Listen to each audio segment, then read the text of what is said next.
Hey, what's up? Today I'm gonna show you guys a recipe for the simplest, actually good pizza dough I know how to make. It doesn't require a stand mixer or any specialty ingredients, and it goes from mixing to oven in just about 90 minutes. Plus, for anybody who might be a little bit intimidated by the idea of hand stretching a pizza dough, I have an alternative method coming up later in this video that will enable literally everyone to be successful in turning this dough into a pizza. To make the dough, I'll start with a standard issue medium bowl, and into it add 400 grams of warm but not hot water. Then in goes 20 grams of extra virgin olive oil, 7 grams of instant yeast, or 1 packet's worth, 15 grams of salt, 20 grams of sugar, and then 680 grams of all-purpose flour. I'm using all-purpose over the more traditional bread flour because I wanted to make a recipe that didn't require a trip to the store. Since this is a super simple pizza dough, you don't need the extra protein that bread flour would bring, and I think most people watching this video will have some sort of all-purpose kicking around in their pantry. Next, I'll grab a sturdy spoon, then jump into the bowl and stir to combine the dry with the wet. And after about 15 seconds or so, the flour will start to hydrate and then immediately clump up. From here, I need to stir it just a few more times to try and get all the loose flour picked up by the dough. And once I've got a dusty pile of partially hydrated flour like this, I'm gonna switch up how I'm mixing this thing.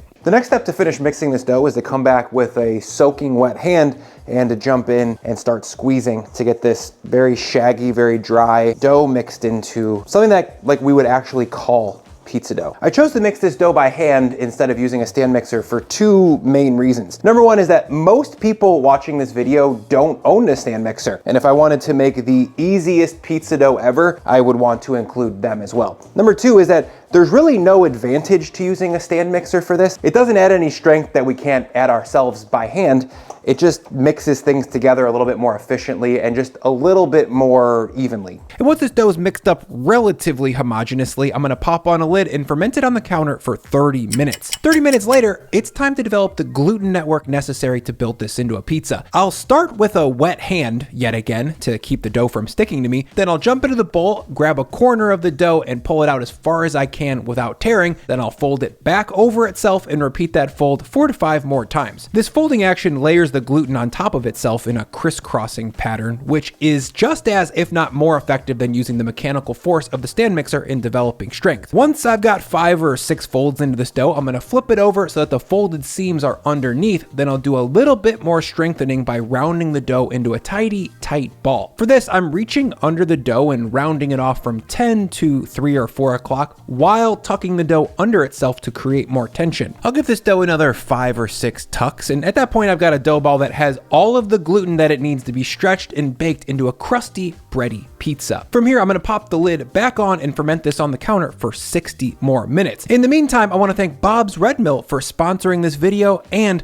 milling the unbleached white all-purpose flour that I'm using to make this pizza dough. If you guys end up deciding that you wanna play along with this recipe at home, I highly recommend that you use Bob's AP as well, because in my experience, it's one of the only widely available flours that delivers predictable, consistent results for the home baker. That's because Bob's uses really high quality ingredients that are rigorously inspected for both safety and quality. Plus, and this is really cool, Bob's is a 100% employee owned company. So the people milling your flour have skin in the game. Not literally though, this is a skin-free all-purpose flour, I think. I mean, it's pretty skinless. Bob's does more than flour though, guys. They've got a huge line of products, most of which I keep stocked in the pantry at all times, including Bob's gluten-free 1-to-1 baking flour. Lauren, my wife, is gluten-free, so that one is a big staple in our house, and it's by far the best gluten-free all-purpose flour that I found on the market. I even called it out specifically by name in my gluten-free pizza video from 2022. What do you think of the pizza? Pizza bliss. You can find Bob's Red Mill products on the shelves of your local grocery store, or if you want to support this channel directly, you can shop Bob's Red Mill in my Amazon storefront. I took the liberty of linking some of my favorite products down below, so if you want to buy some stuff, check those out. 1 hour later, or after about 90 minutes of total fermentation time, this dough has about doubled in size and it's ready to be broken down into pizza balls. To do that, I'm going to flip it out onto a lightly floured work surface, then cut the dough down into 4 equal sized pieces. I'm looking for about 280 grams to be specific, but of course you could skip the scale and just eyeball it. Next, I'm going to take the dough and fold in the left and right sides, tucking them over each other. Then I'll turn it 90 degrees and repeat the same fold on the the other two sides. From here, I'll flip this dough ball over and then roll it with both hands to round it off and create just a little bit more strength. This move is very similar to the second half of the stretch and fold. All I'm doing here is tucking the dough under itself as I rotate it to seal in the tension. Next, I'll spray a sheet tray with some olive oil, then drop all 4 of my pre-shaped balls onto it, then rest for 15 minutes covered. By the way, if you wanted to make this dough the day before your pizza party, at this point I would cover and refrigerate the dough until 60 minutes before you want to roll it into pizza. It'll stay good in the fridge for 4 to 5 days. But what if I don't want to eat all 4 pizzas? Well, I would freeze 2 of them and then pull them out of the freezer 1.5 hours before it's pizza time, making sure to keep them covered with a damp cloth so they don't dry out. Okay, now let's build this easy pizza dough into a pizza. At this point, the doughs have been resting for about 15 to 20 minutes, so now they should be pretty easy to stretch out. So I'm just gonna start with my dough scraper, and I'm gonna pick one of these doughs off of my sheet tray, and then grab just a little bit of flour, nothing crazy, a little bit more on this side, and I'm just gonna pound it flat with my palm to get it from like a 3-inch circle into more of a 5 or 6. Then I'm gonna take the pads of my fingers and start to press out about a 1/2 inch from the outside. That's going to establish my crust. All right, now I'm gonna use both my hands to start stretching this out. Take the crust from the outside, pull it about 3 or 4 inches, flip it back over and turn. You wanna make sure that your right hand, if you're right-handed, is sort of holding that inch of crust down to the cutting board, and then your left hand is gripping the dough under that inch of crust. So you pull it out, flip it over your wrist, turn it 90 degrees and flip it back over. And I'm gonna give this another 10 or so of these pull out, flip over maneuvers until I get the crust to about 10 inches wide. We don't need to stretch this dough all the way out to 12 inches because we're gonna be putting a bunch of toppings on it. That's gonna add some weight and gravity that will allow us to more easily stretch it out to that 12 inches. If I were to try and get this all the way out to 12 inches right now, there's a chance we would tear a hole in it. And that looks pretty good. We've got an even round circle with about an inch of crust all the way around. To take the dough from this point to the point where we can bake it, we need to load it onto a pizza peel. So I'm gonna flip it up onto my wrist like this. I'm gonna grab my pizza peel. Then I'm gonna take a little bit of semolina flour and dust my pizza peel. And then drop my pizza crust. So now it slides around easily and it's gonna come right off the peel and onto my pizza steel in the oven. All right.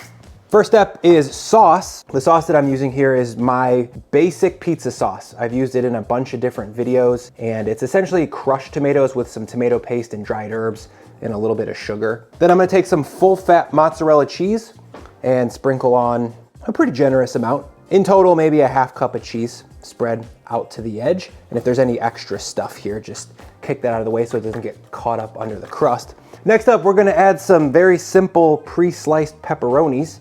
These are the Boar's Head brand.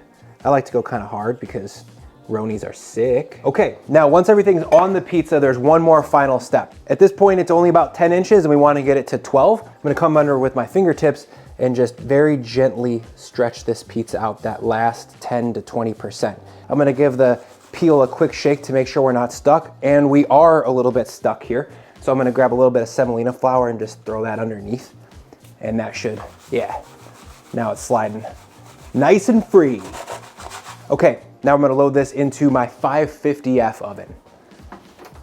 If you guys don't feel qualified to hand stretch a pizza, I totally get it. Here's another option. Drop one of the pizza balls into a well olive oiled cast iron pan and use your fingertips to spread it out to about 8 inches. Once I got this pressed out to 8 inches, I'll cover it with a lid and rest it for 10 minutes. Then once this dough is relaxed, I'll come back and finish pressing it out towards the edges of the pan. Next, I'll dress it exactly the same as I did for the hand tossed version, then bake it at 550F for 10 to 12 minutes. I love this cast iron version of this pizza because it requires no specialty pizza gear like a peel or a steel, and it still delivers a world-class pizza experience. I love how the bottom fries in the pan. You get a crispy underside with some fried cheese around the edges. The downside is you can only make one of these at a time unless you have multiple cast iron pans. Back to the hand tossed. After about 9 to 10 minutes, I'm gonna pull it out and take a look. You guys, this is as simple and easy as a hand tossed style of pizza can get. You got a bready, yeasty, and crusty outer edge and a well-browned, crispy bottom underneath. That is a textbook slice of pizza. Zero flop,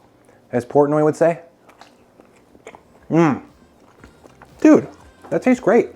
Keep this recipe in your back pocket for the next time you decide you want pizza at 4:30 p.m. With a simple hand mix and a 90-minute room temperature fermentation, you'll be cheese pulling a hot slice by 6:15. If you guys like this video, please subscribe and leave a comment saying, "Hell yeah, dude, looks sick," or "Nice bod, bro. Do you work out?" I do work out. Thank you. Now, let's eat this thing.